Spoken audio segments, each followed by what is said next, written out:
saudara-saudara sekalian untuk turut bersama saya masuk dalam perjalanan keseharian untuk pembentukan kerohanian kita, di mana kita akan praktek solitude, silence, stillness, and scripture reading. Dan satu hari per minggu kita dedicate untuk bersama Tuhan. Dengan itu kita membangun ritme hidup yang baru. Shalom, apa kabar semua teman-teman Bible Study?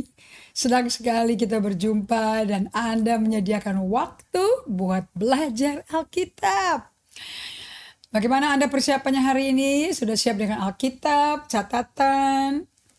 Berapa macam gadget siap untuk mencatat karena firman tidak pernah bisa berubah. Amin.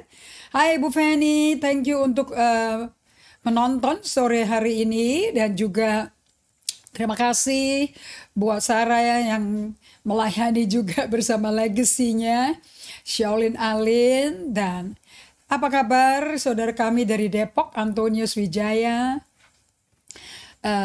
Ibu Shaolin Alin, dan Pak Martin, apa kabar Kalimantan Tengah ya. Dan Ibu Maria Hani, thank you untuk melayani. Pak Ben, apa kabar? Dan juga teman kami dari Ambon, Shalom Erni, dan juga Roda Antonia, Shalom Ibu Hedi, apa kabar? Senang sekali semua udah semangat untuk belajar ya. Thank you Christy Lester untuk melayani juga. And Cory Tulalesi siap belajar, kata-kata yang menyemangati saya. Namanya dua kata itu adalah siap belajar. Nah, kalau siap belajar ada Alkitab dan ada catatannya. Okay, let's book. Dan Hani Kaila, thank you so much for participating and being alive and well from California, Silicon Valley. Thank you for staying awake and staying alive. Tapi bukan John Travolta ya. And hai Ria, apa kabar? Selama kita tidak berjumpa ya. Senang sekali melihat kamu melayani juga hari ini. Jangan lupa semua yang melayani teman-teman dari seluruh Indonesia maupun luar negeri, catatan dan Alkitab itu harus ada di depan Anda. Thank you Pak Eko dan Oli yang sudah bergabung kembali untuk belajar dan ngalami Tuhan memuridkan Anda pribadi. Maria Hani, thank you so much untuk belajar juga. Uti, thank you untuk sudah bergabung bersama Eko dan Oli. And Pat Mini, thank you so much. Kehausannya Pat Mini untuk belajar, bertanya apa itu genogram, bagaimana pakainya, sangat-sangat memberkati saya. Of course we all will be studying that. Saya lagi mikir bagaimana cara memperkenalkannya di Bible Study ini ya. And Jayadi Horas, apa kabar Medan? Senang sekali bisa bertemu lagi. And Debbie Messi, saya lupa Debbie Messi dari Jakarta apa dari mana ya? Pak Ian, aduh ini keluarganya Pak Eko dan Oli dan Uti, terima kasih untuk bergabung. Jaslyn udah ikut belum? Jaslyn sama Ibu Jingjing. Kayak saya berdoa mertuanya dalam kondisi di bawah anugerah Tuhan, terpelihara Tuhan, dan bisa mendengar Injil dan kabar baik itu. Amin. Horas Pak Ludiman Todang, apa kabar? Salam ke istrinya juga. Terima kasih untuk Ingewati dan Dr. Fifki. Apa kabar Dr. Fifki? Udah berapa cucunya? Senang bisa melihat Fifki bergabung lagi dong. Dan Triani, thank you dari Sorong untuk setiap belajar juga. Louis Sesitompo, Horas, thank you untuk sudah bergabung. Shalom Marisa Sunardi, thank you so much for joining dari Melbourne ya. Apakah masih ada lockdown? Sangat strict ya Australia itu. And juga tapi for the best of all, for everybody actually ya. Thank you so much untuk teman-teman yang sudah bergabung sore hari ini.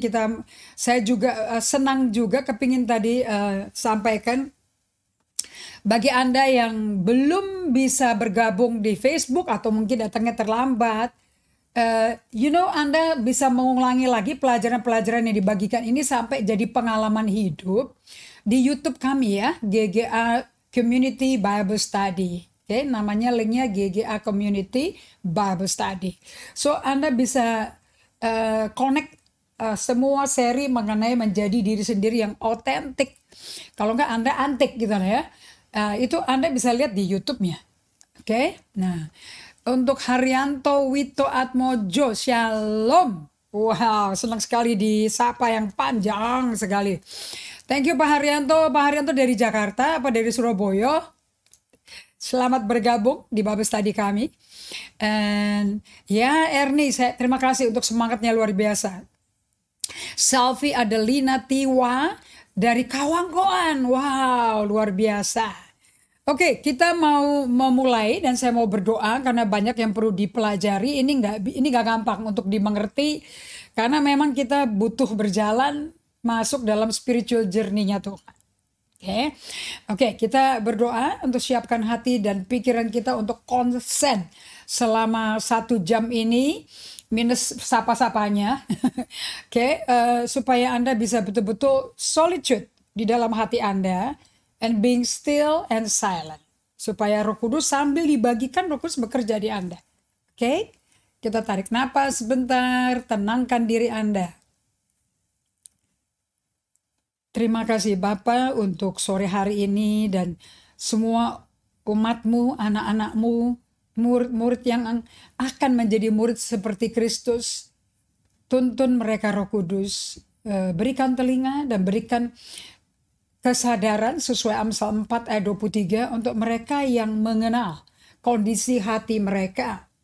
Dan juga mengenal perasaan-perasaan mereka. Karena perasaan kami adalah suara jeritan jiwa kami. So buat kami mengenal diri kami supaya kami jaga hati kami dan tidak membiarkan akar-akar lalang masuk berakar di hati yang baru yang Tuhan telah berikan pada kami. Kami minta perjalanan ini membawa pengalaman yang memerdekakan bagi setiap umatmu dari Australia, dari Amerika, dari Swiss, sampai ke Papua, sampai ke Ambon, Sulawesi, Sumatera. Tidak ada perbedaan. Kau mencintai kami sama rata. Kami berjanji memberikan hormat, pujian, kemuliaan hanya bagimu dalam nama Yesus. Amin. Oke, kita belajar bahwa untuk menjadi diri sendiri yang otentik. Otentik itu tulisannya autentik gitu ya. Ibu Nur, Tambunan apa kabar? Siap belajar juga ya. Nah, Anda mesti mengerti perjanjian baru tuh esensinya tuh isinya apa gitu loh. Makanya Anda punya Alkitab. Sekali-kali ada waktunya sambil di kebun gitu ya Ibu Nur ya. Melihat tanaman yang indah, mensyukuri Tuhan itu ada di rumahnya Ibu Nur. Karena yang menumbuhkan biji jadi tanaman yang indah tuh Tuhan. Dan yang membuat itu tanaman berbiji-biji lagi kemudian jadi bunga itu Tuhan. Kemudian beranak cucu, merambat kemana-mana. Ada tanaman itu yang cepat sekali tumbuhnya. Namanya lipstick. Ibu Nur punya nggak tanamannya? Saya punya tuh beranak terus itu tanaman itu. Atau lagi ada yang merah bagus kayak darah. Lupa saya namanya itu ya. Itu cepat sekali. Satu lagi kayak tanaman apa ya? Mama saya kasih tanaman hong kalau nggak salah gitu loh. Itu dengan adanya tanaman itu bisa berbunga-bunga nonstop dan dari satu biji ditanam lagi menghasilkan tanaman dengan ratusan biji lagi. Mau bikin tanaman dan bunganya bagus, merah-merah semuanya. Jadi rumah kita nggak boring hanya hijau gitu loh ya. Nah, kalau Anda mengenal Allah itu hadir, exist dan hadir. Anda bisa dialog sama Tuhan bahkan di kebun. Anda nggak usah tutup mata dan masuk ke kamar doa dikunci semuanya pakai lagu yang syahdu. Anda bisa memuji Tuhan di kebunmu. Dan Anda bisa melakukan solitude silence di kebun. Nah, di perjanjian baru kita belajar dari hari, Sabtu ya. Kita belajar bahwa perjanjian baru itu intinya tuh hubungan antara kehidupan kita dan kehidupan Kristus di dalam kita. 4 Injil plus surat para rasul tuh. Hubungan antara kehidupan kita dan kehidupan Kristus di dalam kita. Nah, Anda kan belajar bahwa untuk menemukan kehidupan kita dan kehidupan Kristus, Anda dikasih sama Tuhan jalannya untuk mengenal mana kehidupan kita, mana kehidupan Kristus. Nah, yang mana yang mestinya jadinya kehidupan kita otentiknya, serealnya. Lukas 9 ayat 23 menjelaskan pada kita bahwa setiap orang yang mau ikut Yesus itu harus sangkal diri, harus pikul salibnya setiap hari. Jadi Anda nggak mungkin jadi pengikut Kristus setiap hari Minggu. Kalau jadi pengikut Kristus tentunya every day. Katakan pada seluruh keluarga Anda di rumah di mana Anda berada, day by day. Kalau ikut tuh hanya cuman Kamis, Sabtu, Minggu, that's not following Jesus, itu following program. Tapi kalau ikut Yesus, day by day. Karena Yesus yang ngomong. Jika Anda gagal paham akan pengajaran dalam perjanjian baru ini, Anda akan gagal menyalibkan diri Anda loh. Nanti nyalipinnya salah salib, salah matiin, repot nanti saudara-saudara. Nah, kata Yesus kepada mereka, setiap orang, saya ulangi lagi ya, mau ikut aku, tentu Anda berkumpul sama saya mau ikut Yesus, betul? Ia harus menyangkal diri, pikul salibnya setiap hari, dan mengikut aku. Jadi ada bagian yang perlu mati untuk bisa ikut Yesus setiap hari. Menjadi pengikut Kristus yang otentik. Nah, jangan ikut-ikutan. Menjadi pengikut yang otentik. Anda ingat ya, Yesus bertanya kepada murid-muridnya. Ini murid loh nih. Dan dia ngomong ini murid. Itu Yohanes 6. Kalau kamu gak makan dagingku dan minum darahku, kamu gak ada bagian di kerajaan Allah. Wow, keras sekali perkataan ini. Siapa yang tahan? Kemudian mereka meninggalkan Yesus semuanya. Gak diusir loh. Mereka pergi sendiri. Oke. Nah, kemudian kepada yang sisa, yang tinggal, dia berbalik. Pas muka ke muka, mukanya Petrus lagi. Simon bin Yunus. Gak ada yang kebetulan kok semua itu ya. Dan Yesus berkatanya seperti ini. Kamu gak mau pergi sekalian? Itu tawaran kalau itu. Dan mereka berkata, enggak. Kita tahu siapa engkau. Nah, jadi mengenal Yesus, siapa Yesus, menentukan Anda tuh belief sistemnya di mana dasarnya. So di ayat 23 Yesus berkata lagi kepada semua muridnya, setiap orang yang mau mengikut aku, dia harus, saya ambil dari terjemahan TSI ya, dia harus melupakan kepentingannya sendiri dan terus mengikut aku dengan bertekad. Oke, nggak cukup yakin teguh, mesti tekad. Sekalipun harus mati, bahkan mati disalibkan, aku tidak akan mundur. Nah, ayat 24, karena setiap orang yang ingin menyelamatkan nyawanya tetap akan mati. Tetapi siapa yang mati dibunuh karena mengikut aku, dia akan peroleh hidup kekal. So Anda mesti belajar di sini TikTok-kannya ya. TikTok ya, sorry. Bukan TikTok, TikTok. Itu apa? Yang mati yang mana, yang hidup yang mana gitu. Yang disalipin mana, yang enggak. Jangan bacanya sembrono.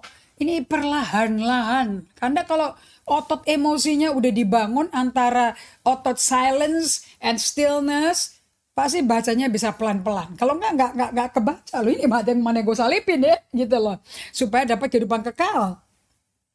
So pikirkanlah, kalau akhirnya kamu mati dan tidak mendapatkan hidup kekal, apa gunanya kamu menjadi kaya sampai memiliki seluruh harta di dunia? So ada orang yang hidupnya, ntar deh gue ikut Tuhannya belakangan deh. Sekarang gue kerja keras dulu kumpulin harta, nanti gue kawin, gak ada melarat, gak ada pinjeman, gak ada utang-utangan. Gue malah jadi seorang yang punya hati dermawan, kerjanya memberi derma, lama-lama bikin dermaga gitu ya. Nah, jadi janganlah kalian malu ya untuk mengaku. Orang kayak gitu ya, nggak bisa mengaku Yesus Tuhan loh. Karena dia jadi Tuhan. Buat apa kamu memiliki semua yang di dunia tapi kehilangan nyawamu? Nah, ini orang yang belum ngerti ayat ini. Karena belum tahu yang mana yang mesti mati, mana yang akan hidup. Jadi kalau jadi pengikut Kristus yang tulen, genuine, udah pasti ada yang dimatiin, ada yang terima hidup, ada yang nggak mati. Jadi janganlah kalian malu untuk mengaku saya pengikut Yesus dan ajarannya. Karena apabila kamu tidak mengakui aku, maka aku juga gak akan mengakui kamu sebagai pengikutku. Waktu aku datang dalam kemuliaan sang manusia dan kemuliaan Allah Bapa diiring semarak para malaikat. You know, Jesus is coming back. Anda kalau melakukan perjamuan suci selalu gak pendetanya, gembalanya baca dari 1 Korintus 11 ayat 23 sampai ya kalau baca terus sampai 30. Kan dikatakan kan, ini aku lakukan kematian ini sebagai lambang kematian sampai aku datang. Susah ya mimpin doa kayak gitu buat pendeta tuh karena gatel ya. Ini kematiannya karena dia bangkit dari mati, dia akan balik loh. Oke. Nah, waktu dia balik dia menemukan murid atau penonton. Menemukan orang yang tahu apa yang dimatiin dan hidup dengan hidup kekal atau penonton. Nah, Rasul Paulus menjelaskan ini dengan gamblang ya. Enak sekali penjelasannya Rasul Paulus. Ini ayat hafalan saya nih dulu waktu saya masih ada di dasar kekristenan dengan almarhum Yeremia Rim. Dia menjelaskan tentang disalibkan bersama dengan Kristus, tapi Kristus hidup di dalamnya. Nah, Anda jelaskan melalui Paulus, ternyata yang disalibin yang mana? Makanya Anda terima hidup kekal. Oh, kalau Anda sebagai pedagang mau bikin transaksi, ya aku pilih hidup kekal dong.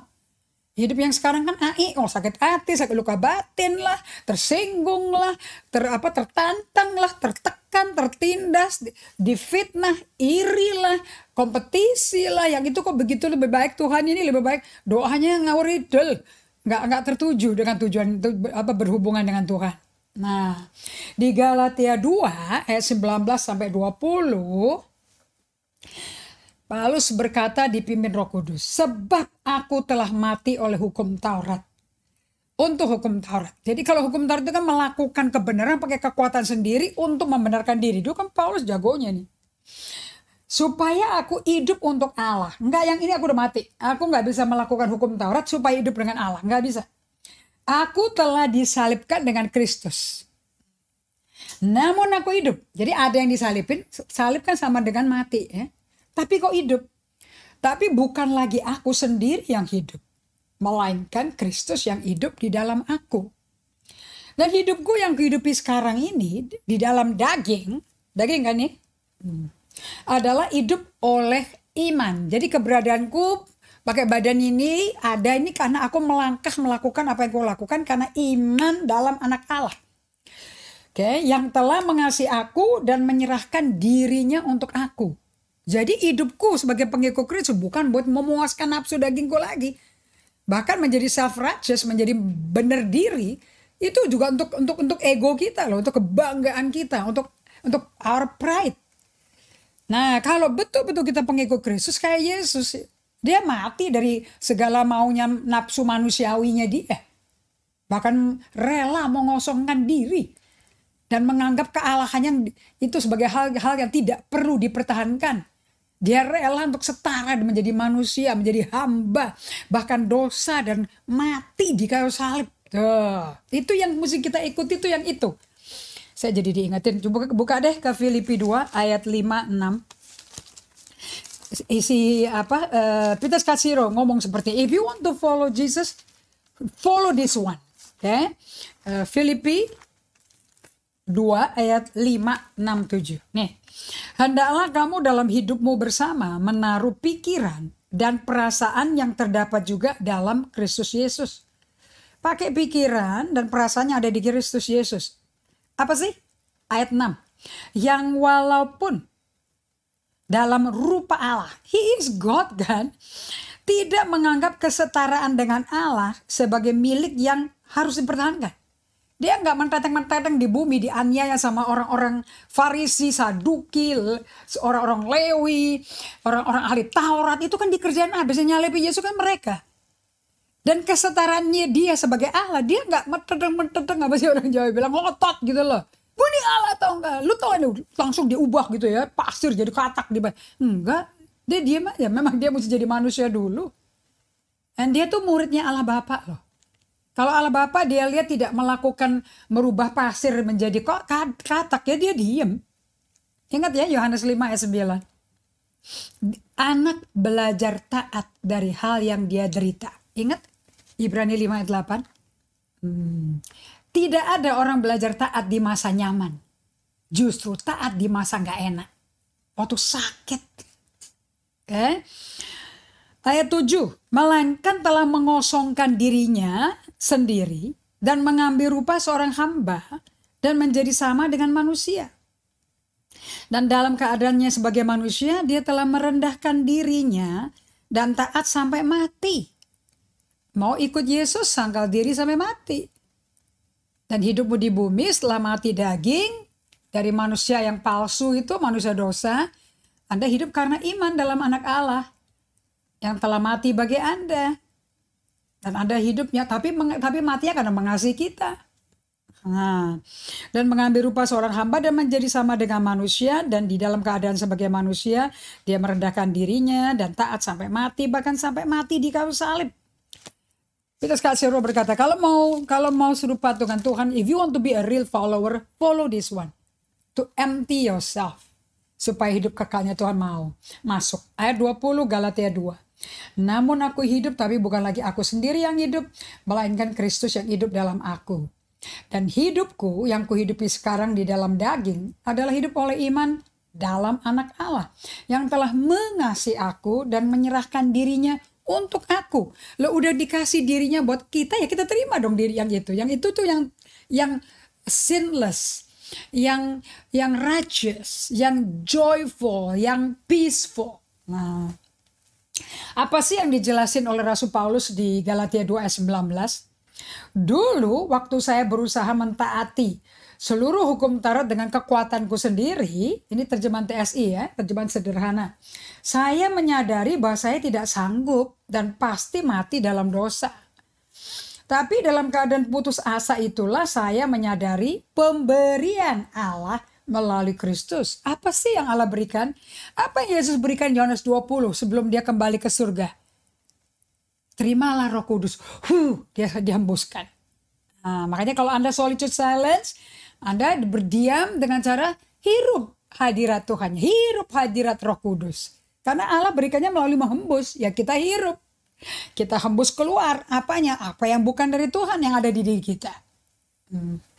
Sekarang secara rohani saya sudah disalibkan bersama Kristus. Secara rohani. Itu berarti bukan lagi saya yang mengatur hidup saya. Melainkan Kristus yang hidup dalam diri saya. Seluruh hidup yang saya jalani dalam tubuh duniawi ini hanyalah berdasarkan keyakinan penuh kepada anak Allah. Yang begitu mengasihi saya sampai rela menyerahkan dirinya untuk menebus saya. Saya ulang lagi ya. Coba kalian baca sama-sama di rumah. Sekarang secara rohani saya sudah disalibkan bersama Kristus. Berarti hidup dia bukan hidupnya lagi kan. Dia kosongkan dirinya kan. Menjadi hamba kan. Kita pun mesti jadi hamba. Kalau kau mau jadi besar di kerajaan surga, kau mesti jadi yang terkecil. Kalau engkau mau jadi terutama, kau mesti jadi terakhir. Matius 18 berkata, kalau engkau mau jadi besar di kerajaan surga, mesti jadi seperti anak kecil. Ini pengajaran yang paradoks. Ya. Sepertinya bertolak belakang, tapi tidak sebetulnya. Nah, ini adalah sistem terbaliknya kerajaan surga. Itu berarti bukan lagi saya ngatur hidup saya, tapi Kristus yang hidup dalam diri saya, itu yang ngatur. Seluruh hidup yang saya jalani dalam tubuh dunia ini hanyalah berdasarkan keyakinan penuh kepada anak Allah yang begitu mengasihi saya sampai rela menyerahkan dirinya untuk nebus saya. Anda mau hidup ngikutin yang mati-matian cinta Anda dong, daripada yang cuma separuh-separuh cintanya. Betul nggak? Jadi saya tidak mau berbalik meninggalkan kebaikan hati Allah yang sudah kita terima sewaktu bersatu dengan Kristus. Saya tidak mau kembali berusaha dibenarkan di hadapan Allah berdasarkan hukum Taurat. Kalau kita berpikir bahwa manusia bisa dibenarkan dengan mentaati Taurat, maka percuma saja dong Kristus mati bagi kita. Ya kita udah benar karena ngafalin kitab Taurat. Karena kan orang Farisi cuma jago ngafalin. Jamin mereka cinta Allah dengan hafal kitab Taurat. Baca aja di kamus Alkitab Anda. Tapi gagal mencintai sesama. Bahkan menghakimi orang berdosa. Itu yang Tuhan Yesus hardik. Apa-apaan kalau kamu mewakilkan. Kalau Musa ngajarin, kamu ngikuti pengajaran Musa. Musa gak ngajarin bunuh orang, tapi kamu mau bunuh aku. Mereka tuh conflicting, tapi gak sadar diri. Bahkan marah. So hari ini saya mau kasih pertanyaan kepada Anda, kepada teman-teman semua. Nomor 1. Bagian mananya kita sih yang mesti disalipin? Dan yang mana yang harus hidup dalam Kristus? Ini di screenshot aja ya nanti ya kalau keluar ayatnya ya. 2. Hubungan apa yang ada di antara diri saya dan Kristus yang hidup dalam saya? Hubungannya kayak apa tuh? Karena tidak semua dari bagian saya mati kan, disalibkan. 3. Jadi apakah golongan dari sebuah perjalanan, apakah goal, bukan golongan. Apa sih goal dari sebuah perjalanan transformasional Kristen? Ingat ya, waktu Yesus memanggil murid-muridnya, come follow me and I will make you fishers of men. Mari ikut aku dan aku bikin kau menjadi penjala manusia. Itu undangan loh. Itu bukan mutlak absolut loh. Nah yang diajak diundang tuh cuma satu, to follow. Kalau bisa jadi follower yang tepat, yang benar, seperti Yesus follow the Father, jadi Yesus ngikutin bapaknya, ya kan? Makanya dia nggak ngikutin maunya Yusuf, dia nggak ngikutin maunya Maria, dia ikutin maunya bapaknya di surga yang utus dia. Baru seperti Yesus ngikut bapaknya, murid yang ngikut Yesus, seperti Yesus ngikut bapaknya, kamu jadi penjala manusia. Itu nggak otomatis loh itu. Nah, so berkenalanlah dengan jati diri palsu saya dan jati diri saya yang otentik atau yang benar. So melalui pertanyaan 3 ini, Anda nanti kenalan mana yang otentik, mana yang palsu. Tentu yang dimatiin yang palsu ya. Yang penuh dosa lah kalau buat saya. Anda pernah baca Efesus 4 nggak? Ayat 17 sampai ayat 25. Wow, ini ayat buat saya tuh I like the scripture. Tapi hari ini baru saya ngerti prakteknya gimana. Karena saya sadar diri saya. Karena saya refleksi diri saya. Kalau baca Alkitab, Anda jangan kutip aja. Kalau Anda baca Alkitab untuk bisa menyadarkan diri Anda mesti tanya. Nah, Anda kalau pakai buku day by day, kan selalu ada pertanyaan, question to consider. That's how you become authentic. Jadi Anda bisa kenal pencobaan-pencobaan apa atau ujian-ujian apa yang Anda temukan dalam hidupmu atau dalam hari ini, yang Tuhan mungkin mau pakai itu sebagai alat memurnikan Anda supaya bisa mengembangkan kehidupan interior bersama Kristus. Ini pertanyaan kan nggak bisa jawab yes, no, nggak tahu. Oh, Anda mesti jujur sama diri Anda. Anda mesti renungkan firman-Nya. Nah, cara merenungkan firman gimana? Dengar suara Tuhan melalui ayat itu. Jangan cuma dengar suaramu. Tuhan ngomong apa lewat Anda audible baca ayat itu. Ingat loh, baca Alkitab itu firman yang firman itu Allah loh. Pada mulanya adalah firman bersama Allah, firman adalah Allah. Jadi waktu baca Alkitab Anda apa? Tuhan bacain Anda, bukan Anda bacain Tuhan. Okay. Nah nanti kalau Anda bisa melakukan reflection, self-awareness terjadi, maka Anda akan mengalami yang namanya spiritual formation. Pembentukan ulang hati Anda, jiwa Anda menjadi jiwa yang isinya the authentic you. Nah authentic kita tuh siapa? Satu pengajar Katolik tapi luar biasa, dia pengajar dia lahir baru dan luar biasa. Saya ikutin dia di YouTube ya, namanya Basil Pennington. Kalau Anda mau tahu bedanya manusia lama ya, ini coba baca Efesus 4 ayat 22 dulu ya. Yaitu bahwa kamu berhubung dengan kehidupan kamu yang dahulu. Jadi Indri punya kehidupan Indri yang dahulu. Yang tahu siapa? Yang tahu Indri. Kalau Indri jujur. Ya Anda juga punya kehidupan Anda yang dulu. Berhubung dengan kehidupan kamu yang dahulu harus menanggalkan manusia lama yang menemukan kebinasaannya oleh nafsunya yang menyesatkan. 100% setuju. Efesus 2 ayat 1 sampai 8, Efesus 4 ayat 17 sampai ayat 32. I like it so much because they speak about spiritual transformation. Nah, kita itu kalau tahu manusia lama kita, kehidupan kita yang penuh nafsu itu kita tinggalkan dengan cara menanggalkan manusia lama. Karena kalau ikutin terus kita binasa. Supaya kamu dibaharui di dalam roh dan pikiranmu. Oke, bukan supaya kamu membaharui, tapi dibaharui. Nah, siapa tuh yang memperbaharui itu roh dan pikiranmu? Di dalam roh dan pikiranmu. Siapa tuh yang kerjain? Ayat 24. Dan kalau di dalam rohmu itu dan pikiranmu mengalami pembaharuan dan ada yang baruin, Oke.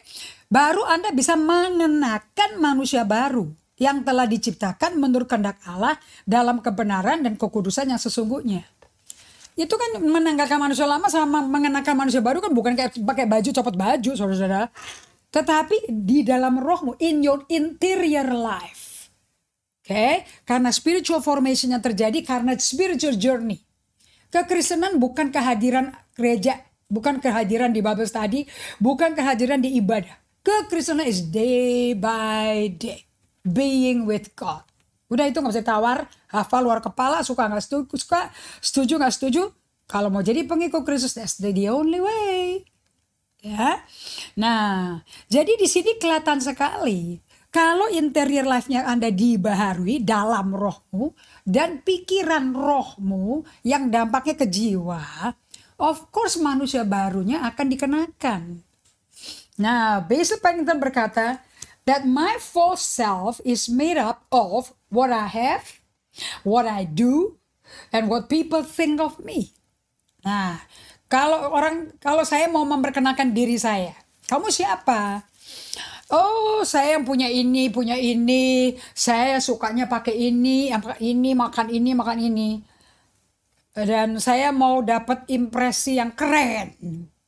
Atau sebagai pendeta, saya udah melakukan ini, saya buka aliran ministry ini, saya punya online ministry, saya punya radio ministry, saya menjangkau dusun, kampung, desa-desa, dan sudah mencapai berapa puluh ribu.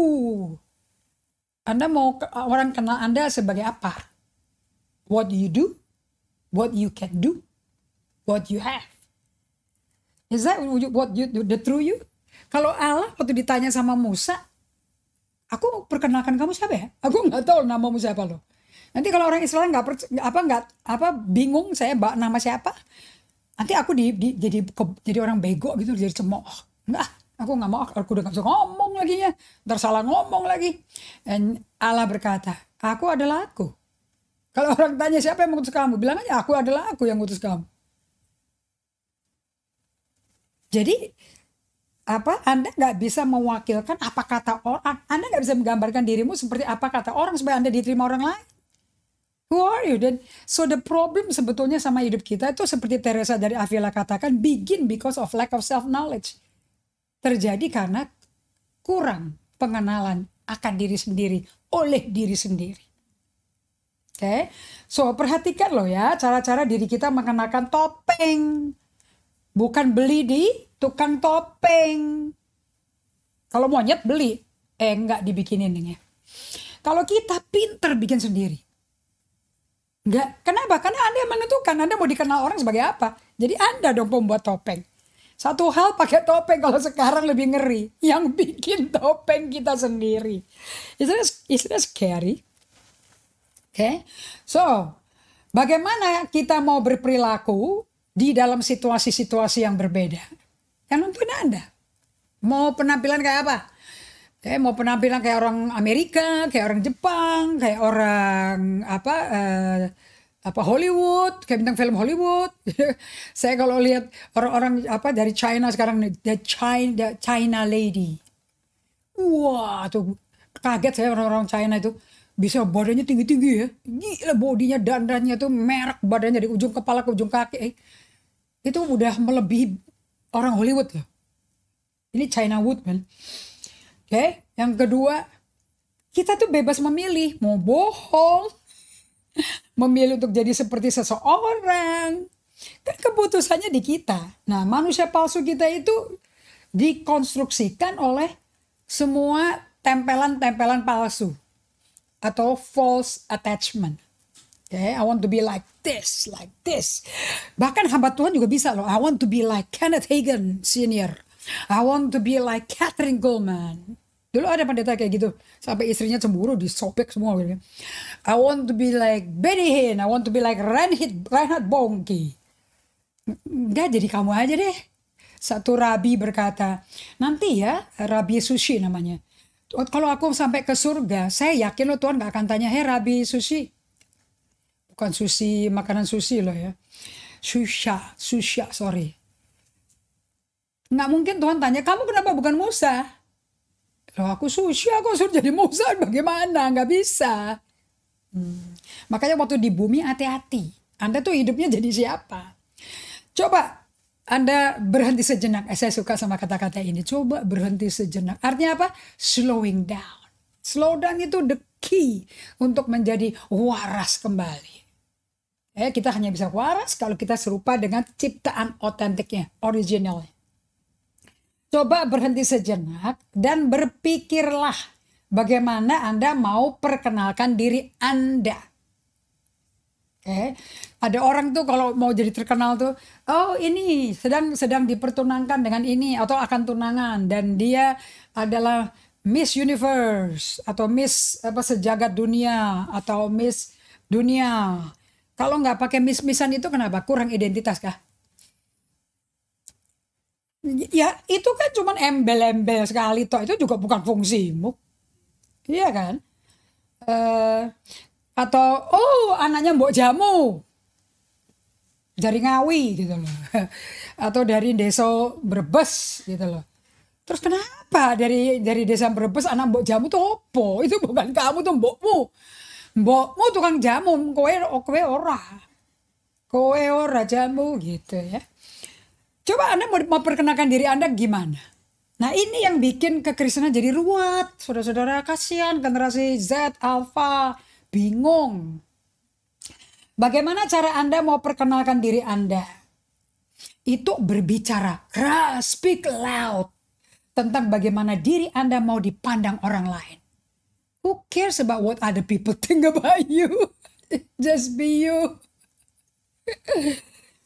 Nah kapan aja saya mengundang orang-orang untuk datang melihat diri saya dari segi apa yang saya punya, apa yang dapat saya lakukan, apa yang saya raih, apa yang saya kumpulkan.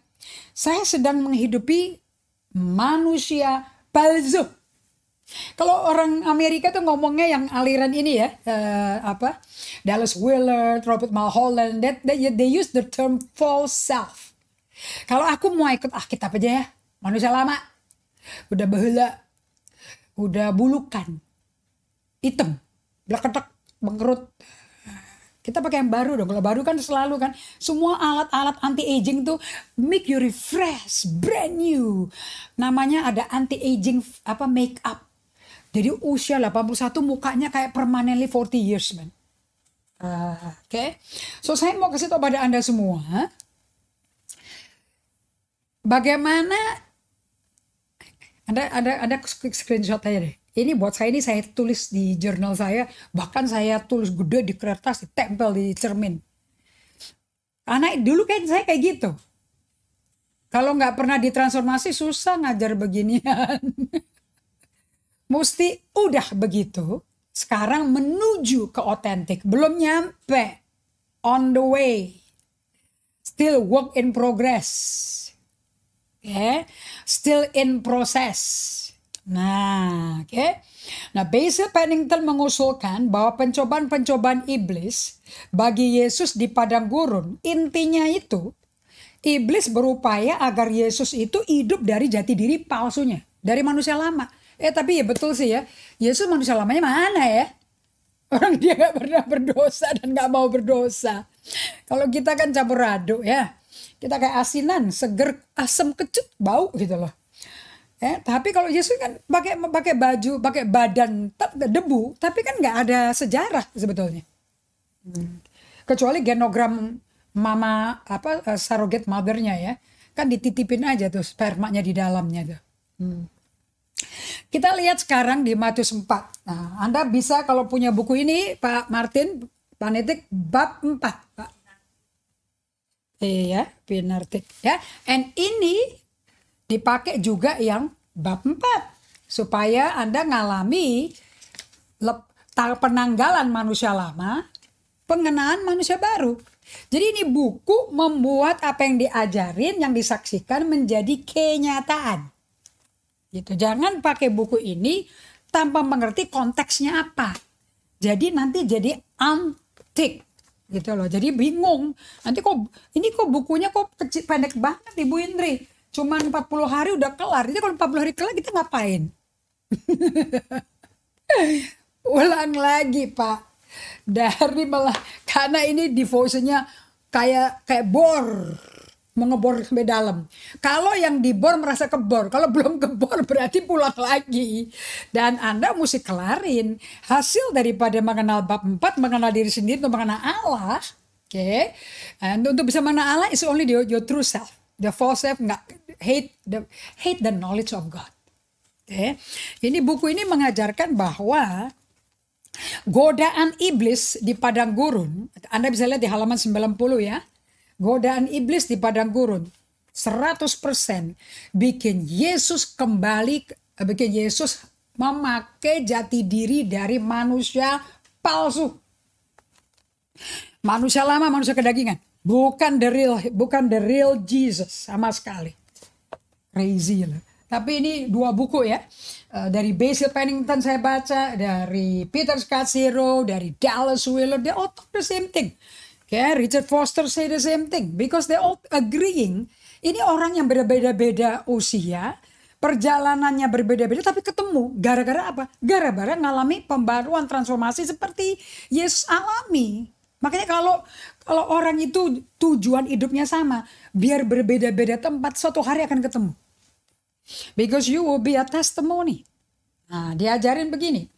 Di Matius 4 ayat 1 dan 2. Maka Yesus dibawa oleh roh ke padang gurun dan dicobai iblis. Dan setelah berpuasa 40 hari dan 40 malam, akhirnya laparlah Yesus. Apakah Yesus manusia? 100%.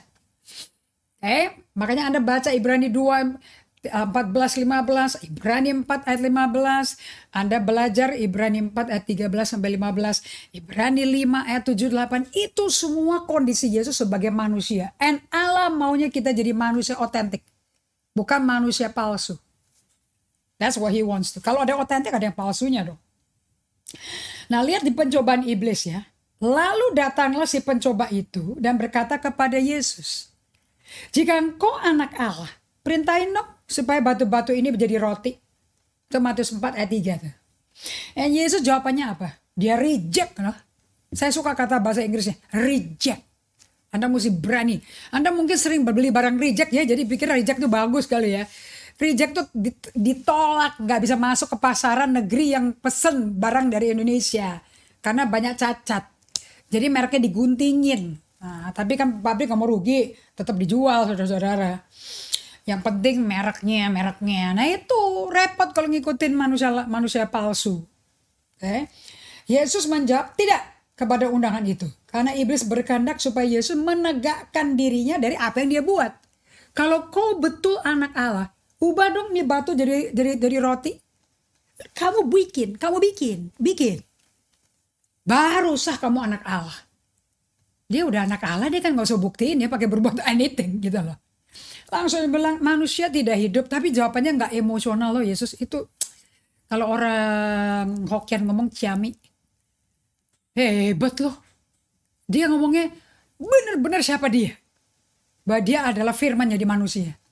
Ada tertulis, manusia nggak makan dari roti saja, tapi dari setiap perkataannya keluar dari mulut Allah. Man doesn't live from bread alone, but from every word that proceeds, pakai S, present tense, even today, karena Allah kita hidup, dia bangkit dari mati, he is still speaking. Kayak ingat ya, solitude silence, one of it is to be able to listen to the voice of God. Nah, tetapi hidup dari perkataan yang keluar dari mulut Allah Bapa. So Yesus menunjukkan siapa dia? I'm a child of God. I don't need to turn stone into bread. I live by the word. Aku hidup dari firman Allah. I am the word. Tapi Yesus menjawab, ada tertulis manusia hidup bukan dari roti saja, tapi dari setiap firman yang keluar dari mulut Allah. Pencobaan kedua. Kemudian iblis membawanya ke kota suci dan menempatkan dia di bubungan bait Allah. Lalu berkata kepadanya, jika engkau anak Allah, jatuhkan dirimu ke bawah. Sebab ada tertulis, gila pencipta sudah jatuhin diri ya. Mengenai engkau, ia akan memerintahkan malaikat-malaikatnya kan. Dan mereka akan menatang engkau di atas tangannya supaya kakimu jangan terantuk kepada batu. Dikutip Mazmur 91, setan. Hati-hati loh, Anda bisa dengar ayat, suara-suara, mungkin ayat taunya iblis loh yang ngomong. Dan Yesus menolak undangan, godaan iblis. Supaya Yesus dikenal sebagai Mesias. Mesti jatuhin diri, nanti tidak akan jatuh karena tangan malaikat akan menatang dia. Sehingga dia tidak terantuk. Untuk buktikan dia Mesias, dia mesti jatuhin diri. Gak perlu. Yesus reject lagi. Kita mesti punya hati yang tegas kepada iblis yang berkata, I reject it. Tapi jawaban Yesus apa? Dan Yesus menolak undangan godaan iblis agar Yesus dikenal sebagai Mesias. Dan Yesus meneguhkan bahwa identitas dirinya bukan berdasarkan apa kata orang tentang dirinya. Dia jawab dengan, ada tertulis. Ada tertulis. Jangan kau cobain Allahmu. Yang ketiga, pencobaan iblis ketiga. Terakhir kali godaan iblis. Dan iblis membawanya pula ke atas gunung yang sangat tinggi. Dan memperlihatkan kepadanya semua kerajaan dunia dengan kemegahannya. Kita belum pernah kesini loh ya. Dikasih seluruh power. Ya, ini tes bagus loh. Apakah Yesus power hungry atau hamba yang diutus dan setia dengan postur dan posisi submit kepada yang mengutus, yaitu Bapaknya. Sampai titik terakhir dia setia sebagai utusan. Dia gak pernah ambil alih powernya dari Bapaknya. Dia gak power hungry sama sekali. Amazing.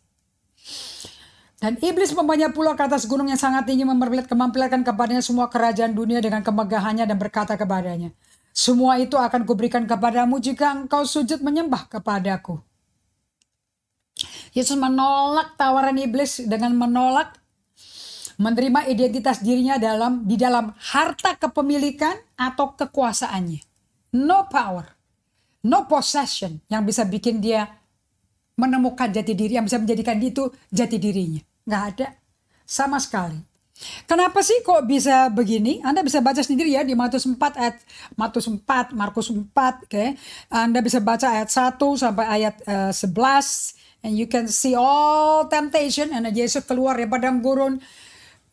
Perginya dipenuhi Roh Kudus, keluarnya dipenuhi kuasa Roh Kudus. Sehingga dia masuk ke bait Allah, dikasih gulungan kitab Yesaya 61 ayat 1 sampai ayat 3. Terjadi persis seperti yang dinubuatkan Yesaya mengenai dia. Dan dia berkata, hari ini firman digenapi, ini aku. Sejarah manusia mulai pada hari itu. Dan setan, orang kerasukan setan, terak-terak di bait Allah banyak orang kesetanan. Itu Matius 4 itu. Dan Yesus berkata, diam kau. Jangan banyak ngomong kamu. Oke? Nah, jadi Yesus kok kalem sekali. Dan keluarnya dengan penuh kuasa. Jadi kalau saya mau berjalan dengan kuasa Roh Kudus, dengan tanda-tanda ajaib yang konsisten dan nyata seperti Yesus, dan nanti diterusi oleh Petrus, Paulus, Yakobus, ini mereka tanda-tanda ajaibnya nggak main-main loh. Bayangan mereka aja menyembuhkan orang sakit. Pelukannya Paulus yang membangkitkan anak kecil yang mati karena kemalaman khotbahnya, sampai jatuh ngantuk, jatuh mati, dipeluk bangkit. Sapu tangannya yang menyembuhkan orang sakit. Petrus ngomong kepada jemaat gereja mula-mula. Ada jemaat yang mau manipulasi. Uang persembahan selama milikmu, Anania Safira. Dia bilang, kata dia, ini semuanya aku persembahkan, pada dia tahan separuh. Dan Petrus dengan di bawah kepenuhan dari kuasa Roh Kudus, bukan dipenuhi Roh Kudus loh. Dan kuasa Roh Kudus berkata, bukankah itu milikmu selama itu ada di tanganmu? Kenapa kau bilang ini semua yang kau persembahkan milik, ini yang kau persembahkan adalah semua milikmu? Pada kau tahan 50%, kamu gak bohong aku, kamu bohong Roh Kudus. Langsung habis nyawanya. Dalam sejam kemudian istrinya datang dengan manipulasi yang sama, mati bersama. Takut dengan gak main-main jemaat mula-mula waktu itu. Gak bisa bohong-bohongan, gak bisa palsu-palsuan ikut ibadah. Kalau sekarang masih pura-pura. Karena ini masa anugerah, saudara-saudara. Yesus tahu siapa dia di hadapan Allah dan di dalam Allah. Yesus tahu who he is in God and before God. Jadi selama jalan 33,5 tahun di bumi, sampai di kayu salib, dia tahu siapa dia. Makanya dia gak pernah minta tolong orang. Dia hanya bisa ngomong Eli Eli lama sabachthani. Dia meratap sampai tangisan jeritan terakhir loh. Kepadamu kuserahkan nyawaku. Dia tahu siapa dia. Urusannya dia cuma sama Allah Bapa. Kok gak ada urusan sama orang Farisi, sama Mama Maria, sama ke-12 rasul. Tidak ada. He own nobody, nothing. His identity adalah in God. Nah, coba ya kita baca Matius 3:17. Saya suka sekarang. Ini semakin lama semakin ngerti aku. Lalu terdengarlah suara dari sorga yang mengatakan, inilah anakku yang kukasihi. Kepadanya lah aku berkenan. Matius 3:17. So Allah Bapa jelasin kan siapa Yesus kan? Ini terjadi di baptisan di Sungai Yordan. 30 tahun pertama Anda dengerin di Julai 2020. Pengajaran saya mengenai tahun anonimus. Tahun yang tidak dikenal mengenai 30 tahunnya Yesus. Tapi tahun yang paling penting. Tidak dikenal gak berarti gak penting. Sangat penting. Buktinya pentingnya apa? Di hari dia baptisan usia 30 dong. Dari usia 12 di Yerusalem. Waktu dia hilang 3 hari dicari orang tuanya. Kemudian sampai usia 30. Dia muncul. Itu mengal dari 12 tahun sampai selama 18 tahun punya pertumbuhan. Itu dicatat loh. Lukas 2:52. Anak ini bertumbuh dewasa fisik dan staturnya, physically, wisdomnya, disukai Allah dan manusia.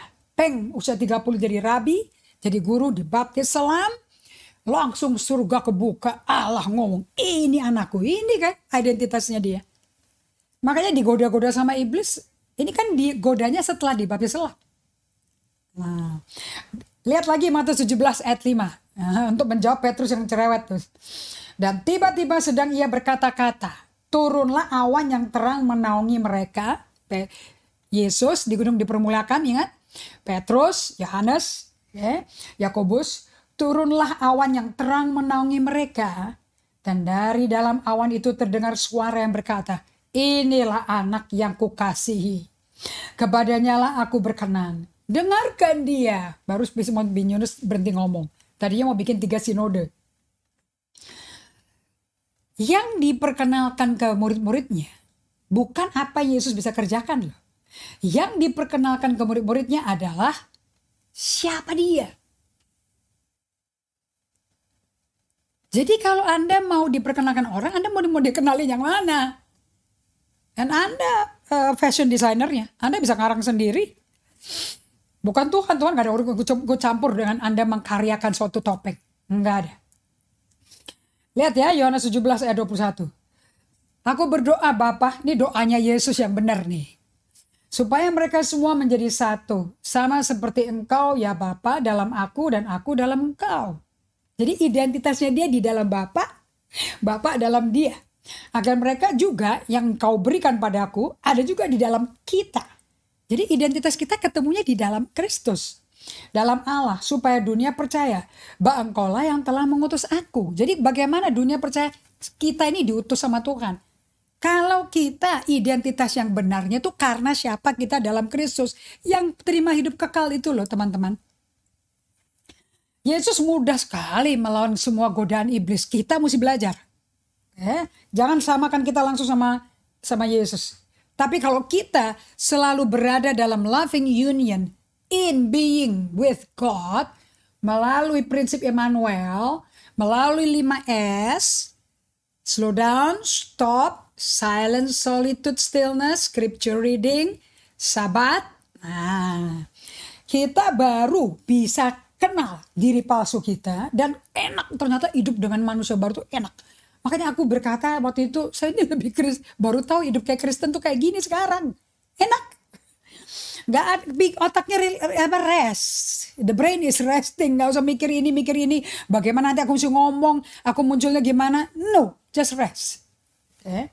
Yesus mudah melawan semua godaan-godaan iblis yang selalu bikin Yesus hidup dari pusat diri palsu. Ini godaan iblis nih.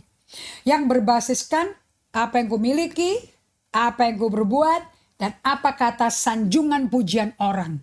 Jadi kalau ada orang berkata, aku masih butuh sanjungan loh, karena masa lampau kuat, hati. Nah, Thomas Merton berkata seperti ini. Di jantungnya, cara-cara palsu dari keberadaan kita. atau jantungnya manusia palsu kita.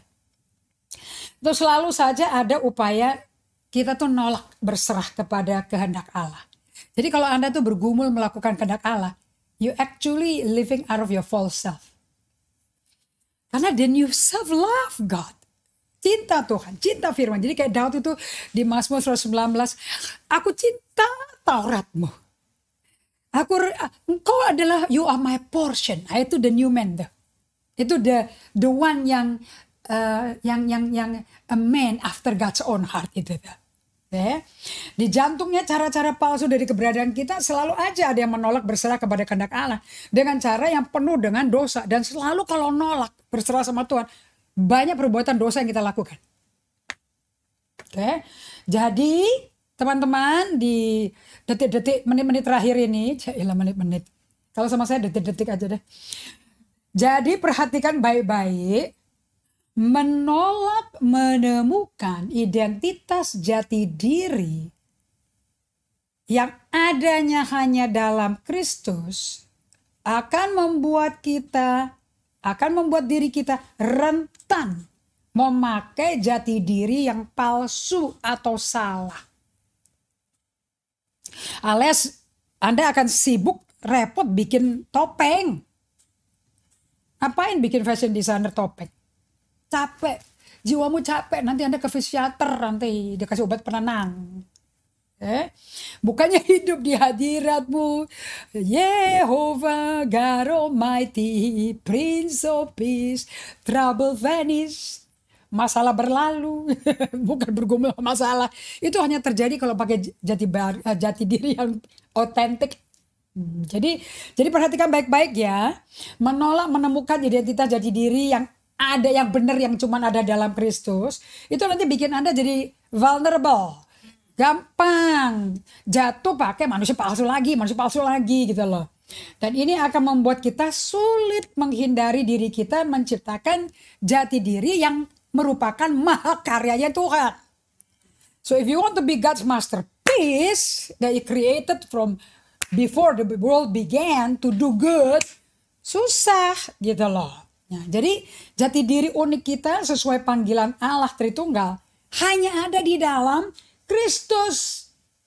Nah, sekarang Anda pernah nggak baca suratnya Paulus? Beda loh, Injil Yesus isinya sama, cara penyampaian konteksnya sama, tapi cara penyampaiannya beda. Kalau di suratnya Paulus, terutama Paulus kan 34 perjanjian baru yang tulis ya. Anda tahu nggak isinya tuh di dalam Kristus. Barang siapa dalam Kristus. Saya tuh suka bahasa Indonesia. Di Efesus 1. Ini hebat bahasa Indonesianya ya. Mana tuh ya. Wah, saya mesti lompat nih rupanya nih. Itu ya. Slide 30 tuh ya. Efesus 1 ayat 11. Hanya ada di bahasa Inggris. Bahasa Indonesia. Yang ini saya salut sama lembaga Alkitab Indonesia. Karena bahasa Inggrisnya nggak ada. Nggak diomongin begini. Aku katakan. Tanda seru. Tanda kutip, bukan tanda seru. Tanda kutip, di dalam Kristus. Pakai kutip loh. Kalau bahasa Inggris gak ada kutip. Karena di dalam Dialah kami mendapat bagian yang dijanjikan. Kami yang dari semula ditentukan untuk menerima bagian itu sesuai dengan maksud Allah. Yang di dalam segala sesuatu bekerja menurut keputusan kehendaknya. Aduh, Anda mesti baca sendiri deh. Ya, buka Alkitab Anda. Supaya Anda tuh gini. Yang betul-betul mesti hidup itu yang di dalam Kristus. That's your true self. Yang tidak di dalam Kristus itu dicopot, ditanggalkan. Dengan cara apa? Melalui Solitude Challenge, Anda akan mulai dengar manusia-manusia lama bersuara. Kemudian Anda tetap diam dan Anda tetap bertahan di hadapan Allah. Jangan berkutik, jangan nyerah. Ya, sampai otot emosimu bertumbuh. Nanti Anda akan lihat itu manusia lama-lama ototnya lemes. Dan otot manusia baru terbentuk. Nanti Anda tidak sadar, kok aku jadi beda ya? Kok aku jadi beda begini ya? Nah, that's the new man. Yang mulai bekerja, mulai muncul ke permukaan. Ya, kita sudah di detik terakhir. Ternyata dari mana sudah ke detik, saudara-saudara. Kita akan berjumpa lagi di hari apa sekarang ya? Hari Sabtu, jam 12. Nanti kita akan kenalan sama jati diri kita yang kekal. Bayangin, lucu ya, Ibu Jen. Lucu gak kita kenalan sama diri kita? Aduh, Baru saya ngerti apa Teresa Avila berkata, Ignatius Loyola berkata, Mr. Eckhart berkata bahwa problemnya orang itu nggak bisa menyentuh dirinya sendiri, makanya ada masalah. Karena diblok sama topeng-topeng berlapis-lapis. Nah, jadi nanti hari Sabtu jam 12, bagaimana teman-teman semua? Janji akan hadir lagi ya, bawa satu konvoi untuk kampung men hadir. Supaya gerejanya pada copot, bakar topeng rame-rame. Amin. Ya udah habis waktu saya. Kita tutup di dalam doa ya. Thank you Lord. Kau mengizinkan kami masuk dalam suatu spiritual journey that we know who we are. Kami nggak bingung akibat dosa itu apa efeknya. Sehingga kami bisa mendapat kesadaran diri kami. Dan bahkan bisa reflection. Bahwa apa yang kubuat dahulu, sekarang, kemarin, tadi pagi itu dari diriku yang asli apa yang palsu ya. Aku percaya kasih karuniamu lebih dari cukup. Untuk menyadarkan kami, menuntun kami. That's why you work slow. Tapi karena setiap hari kita datang padamu, kerjaanmu yang slow dan dilakukan tiap hari, beberapa kali sehari, akan membuat perubahan itu nyata, even di masa ini. Terutama masa pandemi ini. Terima kasih Bapa untuk kebaikan. Ajaib kau. Untuk membuat kami mengalami transformasi hidup. Dalam nama Yesus kami berdoa dan syukur. Berkati umatmu semua. Kita akan merayakan ciptaan baru dalam Kristus. Amin. Thank you untuk extra mau and extra waktu diberikan. Sampai ketemu lagi Ibu Jane Carol, Ibu Ratna, Ibu Irene Tan. Thank you so much for waking up so early dari Amerika, dari Phoenix, Arizona. Ibu Esti, Ibu Esti Veronica. Thank you Maria Hani. God bless you. Kita berjumpa lagi hari Sabtu jam 12.